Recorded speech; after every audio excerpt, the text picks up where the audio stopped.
கணிப்புப்படி 2026 முதல் மாதத்துல எல்லாம் தங்கத்துடைய விலை என்னவா இருக்கு சார் ஒரு சவரன்? 2026 மினிமம் குறைந்தபட்சம் அப்படின்றது ஒரு சவரன் ஒன்று 1,00,000 ஒரு கிராம் ஒன்று 12,500 அப்படின்றது வந்து சேர்ந்துடும். அதோட அதிகமானாலும் ஆச்சரியப்படுறதுக்கு இல்லை. இன்னும் அடுத்த வரக்கூடிய 2-3 வருடங்கள் அடுத்த ஒரு 3 வருஷத்துலாம் டபுள் ஆகிடும் சார். ஒரு 20,000 ஒரு கிராமு, ஒரு சவரன் ஒன்று 1,50,000, 1,60 அப்படின்ற அளவில் போய்கிட்டு இருக்கோம். அடுத்த ஒரு 10 வருஷத்தை கேளுங்க.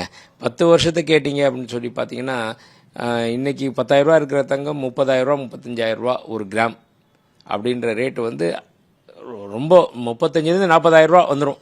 ஏன்னா அந்த மாதிரி தான் போய்கிட்டு இருக்கு. மற்ற துறைகள் இதுக்கு ஈடு கொடுக்குற மாதிரி வேறு எந்த துறையுமே கிடையாது. அதனால் நம்ம நாட்டு மக்கள் மட்டும் இல்லை, இன்டர்நேஷ்னல் மார்க்கெட்டில் இருக்கிற எல்லா முதலீட்டாளர்களோட பார்வையும் அதில் தான் இருக்குது. அதனால் தங்கம் நிற்கவே நிற்காத விலை கொஞ்சம் கொஞ்சமாக ஏறிக்கிட்டே தான் இருக்கும்.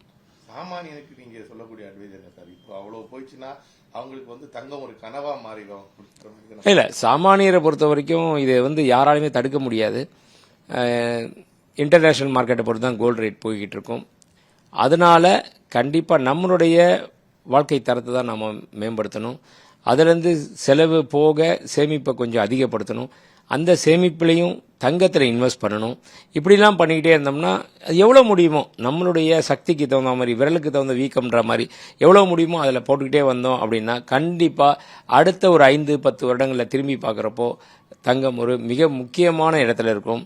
நமக்கு வந்து எப்பயுமே ஒரு உயிர் ஊட்டக்கூடிய ஒரு பேக் போன் அப்படின்னு சொல்லுவோம் இல்லையா, அந்த மாதிரி ஒரு நம்பிக்கை இதாக வந்து தங்கம் மட்டும்தான் இருக்கும்.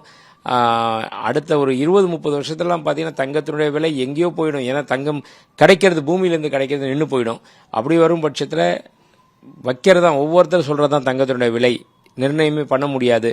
அந்த அளவுக்கு விலை போய்கிட்டே இருக்கும் அப்படின்றது தான் என்னுடைய கருத்து.